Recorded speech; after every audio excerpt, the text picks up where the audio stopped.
이 시간 우리에게 주시는 하나님의 말씀 야고보서 2장 14절에서 26절까지 말씀드리겠습니다.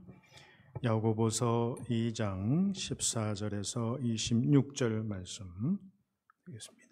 저와 여러분이 한 절씩 하나님 말씀 교독으로 봉독하십니다. 내 형제들아, 만일 사람이 믿음이 있노라 하고 행함이 없으면 무슨 유익이 있으리요? 그 믿음이 능히 자기를 구원하겠느냐?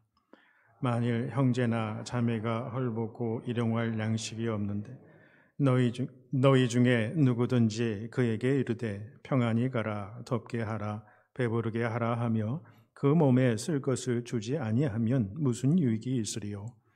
이와 같이 행함이 없는 믿음은 그 자체가 죽은 것이라. 어떤 사람은 말하기를 너는 믿음이 있고 나는 행함이 있으니 행함이 없는 내 믿음을 내게 보이라. 나는 행함으로 내 믿음을 내게 보이리라 하리라. 내가 하나님은 한 분이신 줄을 믿느냐? 잘하는도다 귀신들도 믿고 떠느니라. 아, 허탄한 사람아, 행함이 없는 믿음이 헛것인 줄을 알고자 하느냐? 우리 조상 아브라함이 그 아들 이삭을 제단에 바칠 때에 행함으로 의롭다 하심을 받은 것이 아니냐? 네가 보거니와 믿음이 그의 행함과 함께 일하고 행함으로 믿음이 온전하게 되었느니라. 이에 성경에 이른바 아브라함이 하나님을 믿으니 이것을 의로 여기셨다는 말씀이 이루어졌고 그는 하나님의 벗이라 칭함을 받았나니 이로 보건대 사람이 행함으로 의롭다 하심을 받고 믿음으로만은 아니니라. 또 이와 같이 기생 라합이 사자들을 접대하여 다른 길로 나가게 할 때에 행함으로 의롭다 하심을 받은 것이 아니냐? 함께 봉독합니다. 영혼 없는 몸이 죽은 것 같이 행함이 없는 믿음은 죽은 것이니라. 아멘. 우리 하나님의 말씀입니다. 이 시간 우리 시온 성가대 귀한 찬양으로 하나님께 영광 올리시겠습니다.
자, 우리 형편 모두 아시고 우리를 건지시고 만지시는 하나님을 또 찬양하는 귀한 찬양 감사합니다. 그 찬양의 간사가 우리 모두의 하나님이심을 믿고 감사하며 우리의 영광의 하나님께 박수와 함께 올려드리겠습니다. 감사합니다. 할렐루야. 반갑습니다. 오늘은 행함으로 드러나는 믿음이라고 하는 제목을 가지고 오늘 주신 말씀을 통해서 함께 묵상하고 은혜를 나누기를 원합니다. 저는 본문을 이렇게 좀 묵상하면서 한자어 그 모순이라고 하는 단어를 떠올려 보았습니다. 모순이라고 하는 단어, 모자는 창모자죠. 수는 방패 순자입니다. 그러니까 창과 방패다라는 거죠. 근데 이 모순이 어떻게 유래가 되었느냐? 초나라 때에 어느 상인이 있었답니다. 이 상인이 창과 방패를 팔게 되는데 창을 향해서는 이렇게 선전을 합니다. 이 창은 아무리 두껍고 튼튼한 방패라도 여지없이 뚫어버리는 창입니다. 그렇게 선전을 하고요. 옆에 있는 방패를 들고서는 이 방패는 세상의 모든 창을 능히 막을 수 있는 방패입니다. 이렇게 선전을 하더라는 것입니다. 이게 사실 말이 되지 않지요. 방패는 모든 창을 막는데 창은 모든 방패를 뚫는다라는 거, 이게 앞뒤가 맞지 않는다. 그래서 모순이다. 그런 이제 말이 유래가 되었다라고 하는 것입니다. 영어로 보면 이 모순을 찾아보니까 옥시모론이라고 하는 단어가 쓰였다라는 것을 보게 됩니다. 반대의 뜻을 가진 두 단어가 하나의 단어로 영어가 되어 있는데, 이 모순이라고 하는 영어 단어 옥시모론은 옥시와 모론이 이제 합쳐진 단어입니다. 옥시는 날카로운, 예리한이라는 뜻이 있고, 모론은 어리석은, 둔한 뜻이 있어요. 그러니까 이게 말이 안 되지 않습니까? 한편으로는 날카롭고 예리하지만은 또 한편으로는 어리석고 둔하다. 그래서 이거는 모순이다라고 이렇게 표현한다라는 것입니다. 영어에 보면은 자주 쓰이는 말 중에 bittersweet라고 하는 단어가 있죠. 이것도 말이 되지 않죠. 아주 쓴맛인데 단맛이다. 달콤 씁쓸한 맛이다. 쓴맛이 섞인 단맛이다. 라는 이야기하죠. 사실은 이제 비터스위트라고 하는 단어를 보게 되면 우리나라 말도요, 이거 문학적인 용어로 많이 쓰이는 걸 보게 되는 것이죠. 달콤 씁쓸하다. 그 인생이 그렇다라는 거죠. 괴로우면서도 또 즐거운 것이고 또 슬프면서도 아름다운. 그래서 뭐 찬란한 아픔이다, 찬란한 기쁨이다, 뭐 이런 이야기들을 많이 하는 것을 보게 되고요. 또 영어 단어로 보면은 사포모라고 하는 단어가 있어요. 이게 이제 4년대 대학생의 2학년을 의미하는 게 사포모입니다. 그런데 이거는 사포하고 이 모하고가 결합되어 있는 단어예요. 사포는 현명하다는 뜻이고 모론 이것은 어리석다라는 뜻이에요. 그러니까 대학교 1학년은 프레시맨이라고 그러잖아요. 아주 신선하다. 근데 2학년은 뭐냐면은 사포모아, 현명한 척 하는 건데 사실은 아는 게 별로 없다라는 거예요. 그게 이제 2학년이라는 거예요. 3학년은 주니어, 4학년 시니어 이렇게 이야기하잖아요. 그러니까 여러분 보시면 우리 인생 가운데는 이 모순이 앞뒤가 서로 맞지 않는 것 같은 그러한 삶의 여정을, 또한 그런 일들을 우리가 겪게 된다라고 하는 것을 보게 됩니다. 신앙의 영역에서도 우리가 마찬가지예요. 마치 모순으로 보이는 것 같이 보여요. 근데 신앙적으로는 모순이라기보다도 사실은 역설이라고 하는 패러독스, 역설이라는 단어를 이렇게 많이 쓰게 되는 거죠. 여러분 보십시오. 하나님께서 천지 만물을 창조하시고 하나님의 백성들을 보기에 좋다, 아름답다 하셨어요. 그리고 이 하나님의 백성들이 타락하니까 그걸 구원하시기 위해서 하나님은 어떤 방법을 사용하셨느냐? 가장 인간이 보기에는, 세상적으로 보기에는 연약한 방법이에요. 지혜롭지 못한 어리석은 방법이에요. 왜 하나님이 인간을 구원하시는데 가장 어리석은 방법이었던 하나님의 독생자 아들을 이 땅에 보내신 거예요. 하나님이 육신이 입혀서 죄 없는 그 육신을 가진 예수 그리스도 하나님의 아들이 십자가에 달려 죽으시게 했냐라는 거예요. 하나님은 권능자이시고 전능자이시고 모든 지혜와 모든 것이 충만하고 말씀 하나로 모든 것을 다스리시는 분이신데 왜 그분이 가장 연약하고 가장 지혜롭지 못한 어리석은 방법인 십자가의 방법으로 하나님의 구원의 역사를 이루냐는 거예요. 여러분, 이거 신앙의 모순 아닙니까? 하나님의 모순 아니에요. 우리 인간의 차원에서 보면 그렇다는 거예요. 지혜자의 입장에서 보면은요, 어리석은 거예요. 십자가의 방법, 하나님의 방법이. 유대인의 입장에서 봐도요, 이거 꺼리찡한 거예요. 예. 거리끼는 거예요. 그런데 하나님은 가장 연약한 방법으로 하나님의 구원의 역사를 일으키시더라. 모순같이 보이는 신앙의 역설이다라고 하는 것입니다. 우리 신앙인의 삶 가운데서 보면은 고통이 있으면은 바로 기쁨이 있게 되죠. 기쁨이 없는 고통, 고통이 없는 기쁨은 있을 수가 없다라는 거예요. 이게 서로 모순적인 관계에 있는 것 같지만 사실은 역설적인 관계라는 거예요. 이것이 바로 오늘 우리들이 살아가는 삶의 한 모습이기도 한다라는 거예요.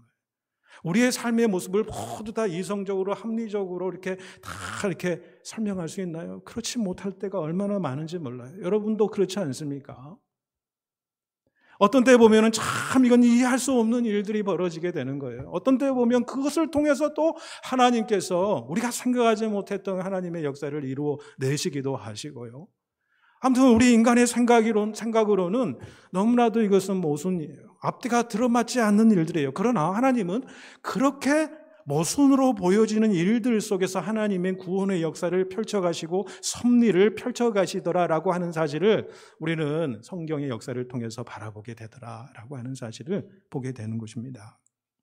오늘 본문의 말씀은 어느 정도 모순으로 보여요. 그래서 역사적인 논쟁이 많았던 구원에 대한 믿음과 행위의 관계에 대해서 오늘 본문이 우리에게 말씀해 준다고 생각을 합니다. 특별히 오늘 본문에 이제 사도 야고보는 이 행함을 많이 강조를 하게 되는데 마틴 루터라고 하는 종교 개혁자는요, 이 행함을 너무 강조하는 야고보서가 마음에 들었지 않았던 것 같아요. 여러분, 중세에 그 캐톨릭을 개혁하기 위해서는 그 캐톨릭의 그 공로의식, 그걸 굉장히 반대하고 믿음으로만 구원받는다라고 하는 그 이신칭의의 믿음을 강조하는 것으로 시작을 해서 그 종교개혁이 시작되는 것을 보잖아요. 그러니까 행함을 강조했던 야고보서를 굉장히 탐탁지 않게 생각했던 거예요. 그러면서 그 야고보서의 행함의 의미를 오해하게 되는 것입니다. 그래서 마틴 루터는요, 이 야고보서를 지푸라기 서신이다 그랬습니다. 아무 쓰잘데기 없는 서신이다라는 거예요. 그래서 정경 66권 가운데 이 야고보서는 빼야 마땅하다라고까지 이야기한 사람이 바로 마틴 루터였다라는 거예요. 그런데 여러분, 왜 이런 오해를 했을까요? 먼저 여러분, 우리가 바울과 야고보가 말하는 믿음과 행함의 의미가 어떻게 다른지 우리가 좀 살펴볼 필요가 있습니다. 바울은 믿음으로 의롭다함을 받는다. 그래서 이 신칭이 이 믿음만을 강조했다라고 사람들이 생각을 합니다. 반면에 야고보는 믿음보다는 행함을 강조한다라고 사람들이 생각하죠. 그래서 얼핏 보면은 두 분의 가르침이 모순처럼 보이더라라고 하는 사실입니다. 그런데 이렇게 모순으로 생각하는 것은 오해에서 비롯되었다. 사실은 모순이 아니다라고 하는 것입니다. 여러분, 먼저 바울이 이야기했던 그 믿음을 살펴보죠. 이 갈라디아서를 보게 되면 그 일부 교인들이 율법을 지키거나 할례를 행함으로 해서 구원의 보장을 받으려 한 것을 우리가 보게 됩니다. 그때 바울은 거기에 대해서 심하게 이제 비판하게 되는데, 그러한 율법을 지키거나 할례를 지키는 행위로 구원받는 것이 아니다. 오직 예수 그리스도를 믿는 믿음으로만 우리가 구원받고 의롭게 된다라고 하는 거예요. 그래서 바울이 비판적으로 말하는 행함이라고 하는 것은 인간이 구원을 얻으려고 노력하는 모든 행위를 의미한다는 거예요.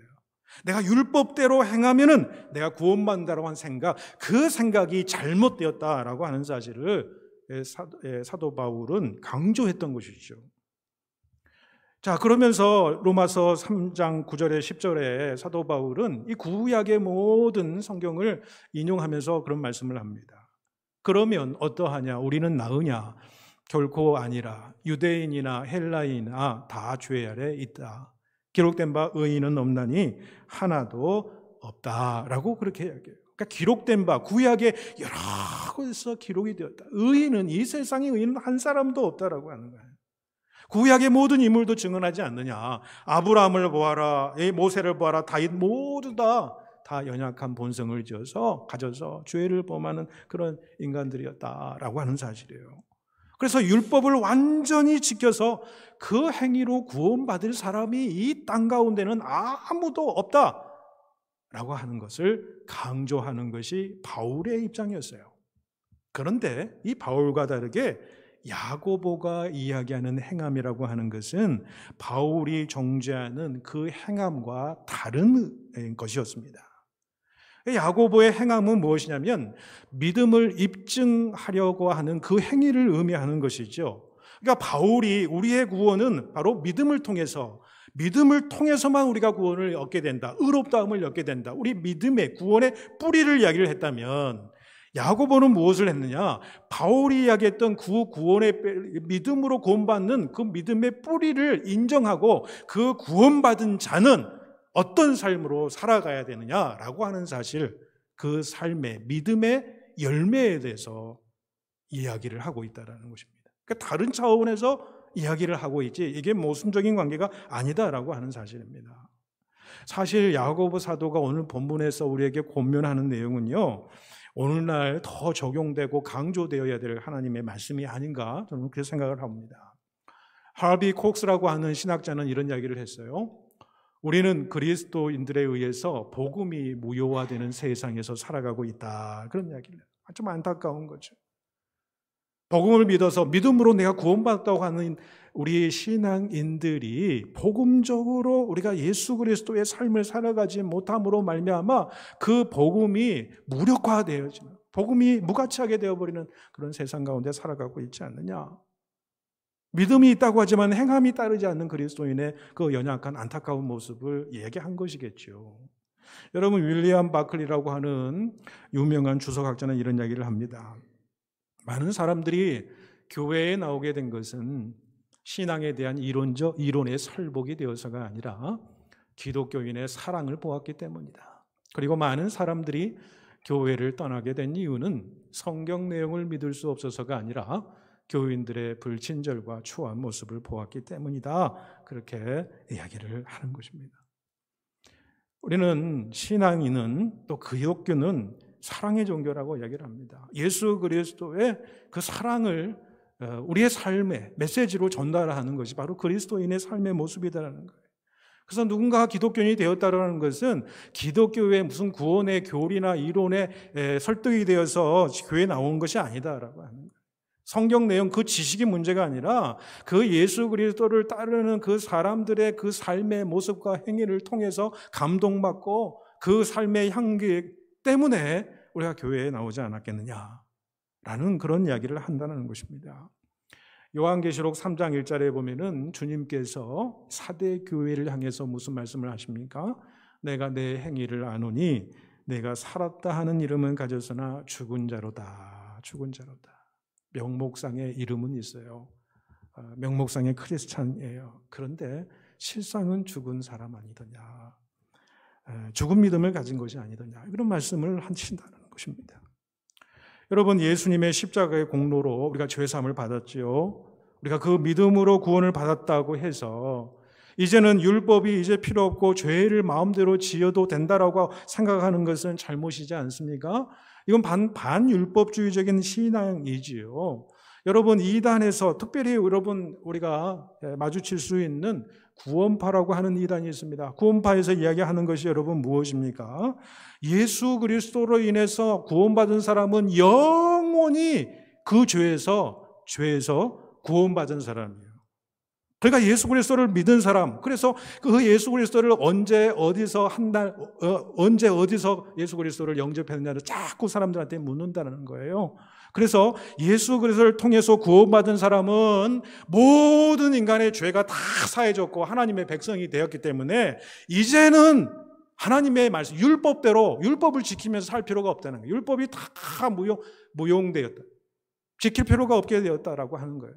그러니까 내가 예수 그리스도를 믿어서 내가 구원받았으면 그 이후에 인간의 죄를 회개할 필요가 없다라고 하는 사람들이 바로 이제 구원파에 해당되는 사람이죠. 그러니까 율법이 더 이상 필요가 없는 거예요. 그런데 여러분, 율법은요, 우리로 하여금 죄를 깨닫게 하는 거예요. 그러니까 율법이 필요가 없다는 것은 여러분 어떻게 했습니까? 회개할 필요가 없는 사람으로 만든다는 거예요.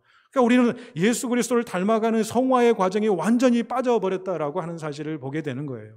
예수 믿고 구원받았으면 그 이후로부터는 내가 어떤 삶을 살아도 어떤 도덕적인 나쁜 짓을 사회적으로 해도 나는 구원받은 백성이기 때문에 아무런 소용이 없다. 내가 죄를 회개할 필요도 없다라고 생각하는 거예요. 여기에 여러분 반율법주의자들, 율법을 폐기해야 된다는 그런 사람들, 그 이단들이 하는 그 주장이라고 하는 것입니다. 여러분, 예수님께서 율법을 폐하러 오신다고 하지 않으셨어요. 마태복음 5장 17절에 보시면은 내가 율법이나 선지자를 폐하러 온 줄로 생각하지 말라. 폐하러 온 것이 아니요 완전하게 하려 합니다. 그렇게 말씀을 합니다. 또한 예수님은 온전한 믿음은 행함과 하나가 된다라고 말씀하세요. 마태복음 7장 21절에 보시면 나더러 주여 주여 하는 자마다 다 천국에 들어갈 것이 아니요 다만 하늘에 계신 내 아버지의 뜻대로 행하는 자라야 들어가리라. 그렇게 말씀을 하는 거예요. 그래서 여러분, 믿음과 행함이라는 것은 마치 자동차의 두 바퀴와 같다라는 거예요. 두 바퀴가 같이 움직여져야 온전한 방향으로, 가고자 하는 방향으로 가게 되겠지요. 동전의 양면과 같은 것입니다. 분리될 수 없는 거죠. 바울이 말한 믿음은 행위가 포함된 믿음입니다. 야고보 사도가 말하는 행함은 믿음을 전제로 한 행함을 의미하는 거예요. 여러분, 두 신사가 나룻배를 타고 꽤나 넓은 그 강을 사공이 노를 저으면서 이렇게 건너가고 있었습니다. 그런데 이 두 신사가 믿음과 행함에 대한 논쟁을 이렇게 하게 되는 거예요. 한 사람은 믿음에 대해서 강조를 많이 하고, 한 사람은 믿음으로만 아니다, 행함으로 우리는 구원받고, 그 행함에 대해서 강조를 한다는 거예요. 서로 논쟁이 붙었는데 해결이 되지 않는 거지요. 그러자 사공이 그 둘의 논쟁을 보면서 자기가 제안을 하나 하겠다고 이야기를 합니다. 그러면서 이런 이야기를 해요.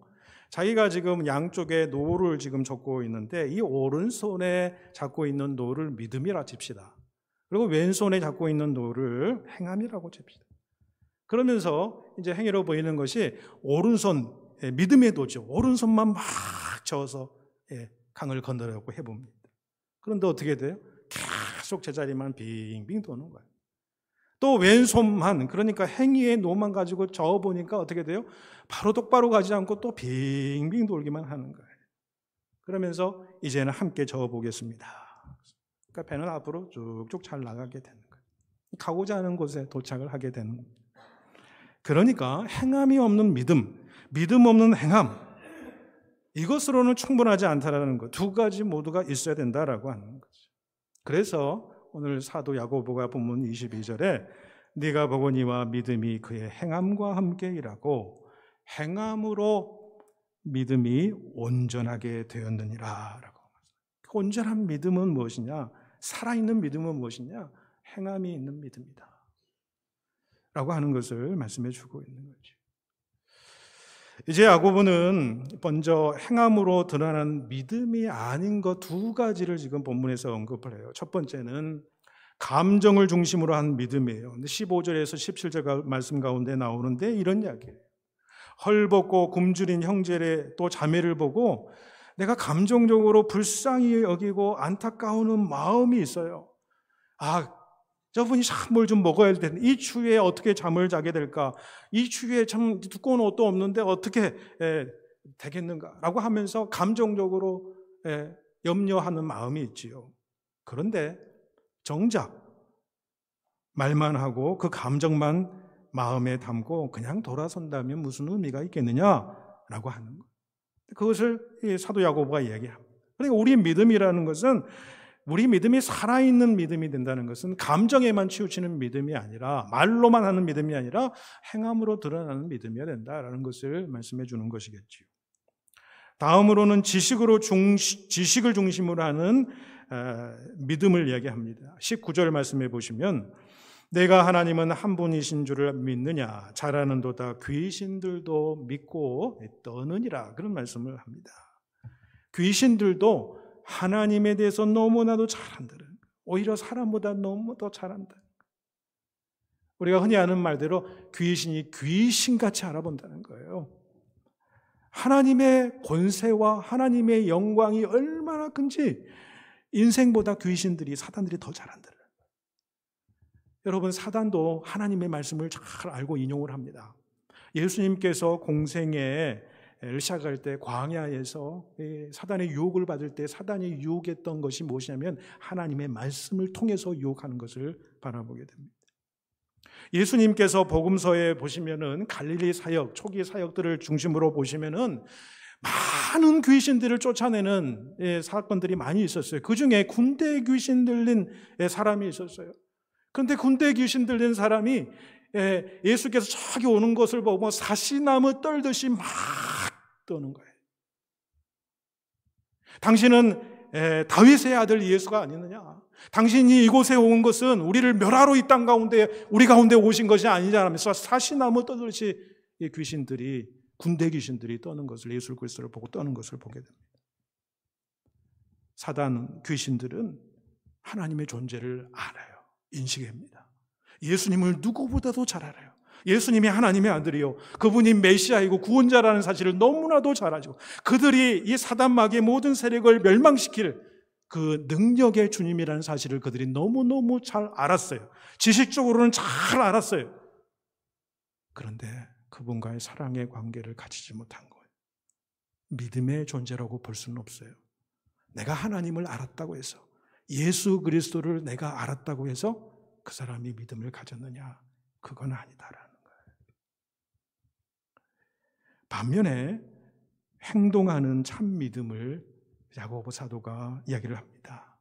아브라함과 라합을 통해서 이야기를 하는데, 여러분 보세요. 하나님께서 아브라함에게 나타나셔서 사랑하는 외아들 이삭을 번제로 바치라, 그렇게 명령을 하지 않습니까? 아브라함이 그 아들 이삭을 어떻게 낳았습니까? 어떤 아들이에요? 너무나도 귀한 아들 아니에요? 100세에 대해서 낳은 아들이에요. 하나님께서 이삭을 통해서, 자신의 그 태에서 난 그 아들을 통해서 이 땅에 하나님께서 약속하신 것이 있잖아요. 하늘의 별과 같이 이 바닷가의 모래와 같이 수많은 자손들을 너에게 주노라. 하나님께서 그런 언약과 약속을 아브라함에게 해주셨잖아요. 그런데 그 아들 이삭을 제물로 죽여서 바치라. 그러면 하나님의 언약의 말씀은 어떻게 되는 것입니까? 그런데 야고보서가 말하는 아브라함의 믿음이라는 게 무엇이에요? 그렇게 하나님께서 번제로 바치라고 이야기했던 그 하나님의 말씀에도 불구하고 하나님은 반드시 약속하신 것을 이루시는 하나님이심을 그가 먼저 믿었다라고 하는 거예요. 그러기에 하나님은 그 이삭을 제물로 드려도 다시 살리실 것을 그가 마음에 믿고 그 아들 이삭을 제단에서 하나님의 말씀대로 죽이려 했다, 행함으로 보였다라고 하는 거예요. 이 아브라함의 그 행동의 그 밑바탕에 뭐가 있습니까? 바로 하나님에 대한 믿음이 있다는 거예요. 하나님의 언약과 그 말씀에 대한 믿음이 그 바탕 가운데 있었기 때문에 그 행함으로 드러나게 되었다라는 거예요. 그러면서 창세기에 보시면은 아브라함을 의로 여겼다고 하는데 뭐라고 그랬냐면, 아브라함이 하나님을 믿으니 그를 의로 여겼느니라. 믿음의 조상이 된 것은 바로 아들 이삭을 믿음으로, 순종함으로, 행동으로 보인 그 일들을 통해서 믿음의 조상이 되었다라는 것을 보게 됩니다. 하나님은 언약을 반드시 이루시는 분이시다. 약속하신 것을 반드시 이루시는 분이시다라는 거예요. 아들 이삭을 어떻게 가졌느냐라는 거예요. 하나님께서 70세에 내가 내 지시할 땅으로 가라 하고 내가 많은 자손들을 주리라고 연약 약속했지만은 30년의 세월이 걸리잖아요. 그 이전에 인간적으로 잘못해가지고 종을 통해서 여러분 이스마엘이라고 하는 아이를 낳았잖아요. 그런데 하나님께서 말씀하신 건 아니다. 사라의 씨에서 나오는 그 아이를 통해 하나님이 언약의 약속을 베푸리라 라고 하는 말씀. 사라는 이미 경수가 끊어진 할머니였어요.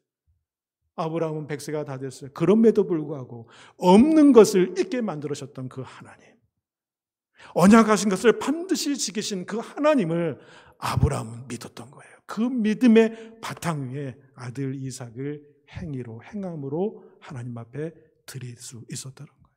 그 믿음이 하나님께서 보시기에 진짜 믿음이다.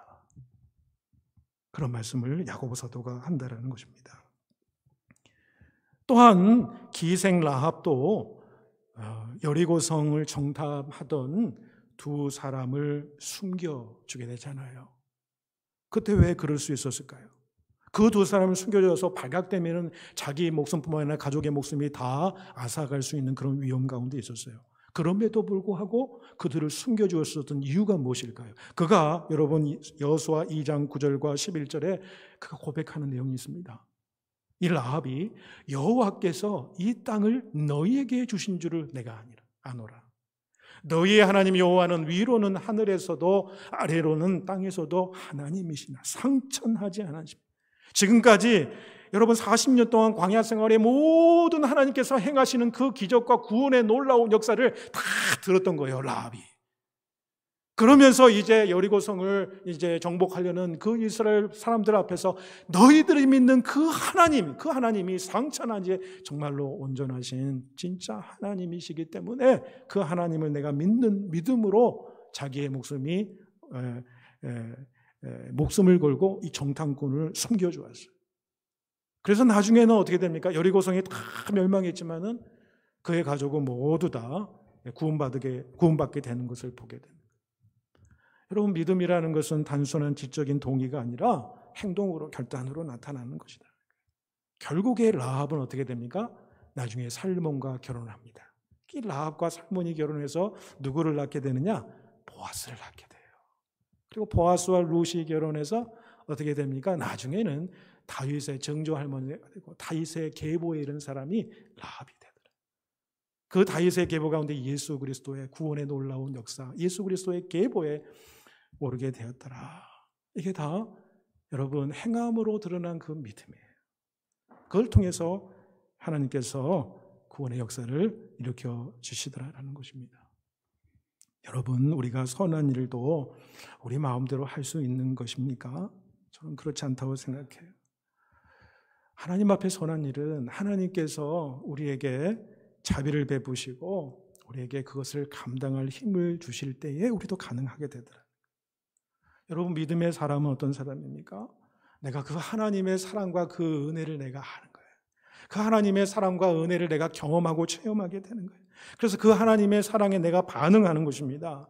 그래서 그 예수 그리스도, 그 하나님의 사랑을 내 삶 속에서 행동으로 드러내 보여주게 되는 거예요. 그러면서 내가 선한 일을 한다? 그것은 내가 한다고 생각하지 않아요. 하나님이 내 안에 역사하셔서 내가 그 일을 감당한다는 거예요. 하나님이 그 마음을 주셨다는 거예요. 그러니 내가 이 일을 함으로써 내가 무슨 내 이름을 드러내거나 내가 보답하려고 하는 그런 마음이 아니에요. 받은 은혜가 그냥 많아서 그러는 거예요. 그 빚진 자의 심정으로 내가 이렇게 그래도 선을 행하는 자리에 있다는 것만으로도 내가 너무나도 감사한 게 아니냐. 여러분, 이 행위가 믿음의 행위입니다. 사랑의 행위고요. 여러분, 이것이 또 주변의 사람들을 감동시킨다. 그리스도의 사랑을 전하는 삶으로 살아가는 사람입니다. 이것이 바로 하나님께서 받으실 만한 선행이다. 또 이것이 우리에게는 하늘나라에서 엄청난 상급이다라고 하는 사실을 우리는 기억해야 될 줄로 믿습니다. 오늘 믿음의 행위를 통해서 하나님께서 진정 인정하시는 그 믿음 생활로 하나님께 영광 올려드리고 하늘과 이 땅의 신령한 복을 받아 누리시는 여러분과 제가 될 수 있기를 축복해 드립니다. 기도하시겠습니다. 사랑의 하나님, 우리의 감정과 말과 느낌만으로가 아니라 행동하는 믿음으로 우리의 믿음을 드러내게 하여 주시옵소서. 하나님의 사랑과 받은 은혜에 감사하여서 겸손함으로 주님의 향기를 드러내며 선을 행함으로 온전한 믿음을 드러내는 저희들로 삼아 주시옵소서. 우리 주님 예수님의 이름으로 기도 올리옵나이다. 아멘.